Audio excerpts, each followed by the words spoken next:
শীতকাল পড়া মানেই ব্ল্যাঙ্কেট ছেড়ে উঠতেই ইচ্ছা করে না। বিকালে একটু রেস্ট নেওয়ার পর ছাদে উঠে দেখলাম এই পুচকুগুলো সব ঘুড়ি ওড়াচ্ছে। আমি কদিন ধরে প্ল্যান করছিলাম দিদিভাইয়ের বাড়ি যাওয়ার, আর আজ ফাইনালি রেডি হচ্ছি দিদিভাইয়ের বাড়ি যাব বলে। শীত তো অল্প আধটু সব জায়গায় পড়েছে, তাই আমি এই জিন্সের জ্যাকেটটা পরে নিলাম। স্টুডিও থেকে আনা এই লিপস্টিক আর পারফিউমটা একটু ইউজ করে নিলাম। তারপর প্রচন্ড খিদে পেয়েছে, ভাবলাম কি খাবো, তাই একটা রসগোল্লা খেয়ে নিলাম। চলো দেখা হচ্ছে দিদির বাড়ি গিয়ে। এসেই আমি রূপের সাথে খেলা শুরু করে দিয়েছি। দিদিভাই একটু বিজি ছিল, তাই ও আমাকে খেলা শেখাচ্ছিল। আর সন্ধ্যের স্ন্যাক্স রেডি করে এনে আমরা সবাই একসাথে বসে পড়লাম। ও রূপকে সেটা তো তোমাদেরকে বলাই হয়নি। রূপ আর তিন্নি হলো আমার দিদির ছেলে মেয়ে।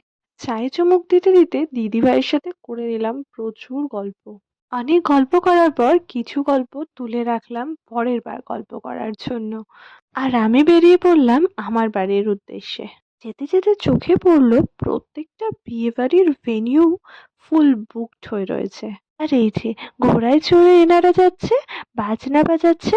না না, এরা কিন্তু কেউ বিয়ে করতে যাচ্ছে না, এরা যাচ্ছে মা কালীকে আনতে। শুনলাম এনাদের বাড়িতে নাকি খুব ধুমধাম করে মা কালীর পুজো হয়, তাই এনারা সবাই মা কালীকে এভাবে আনতে যাচ্ছে।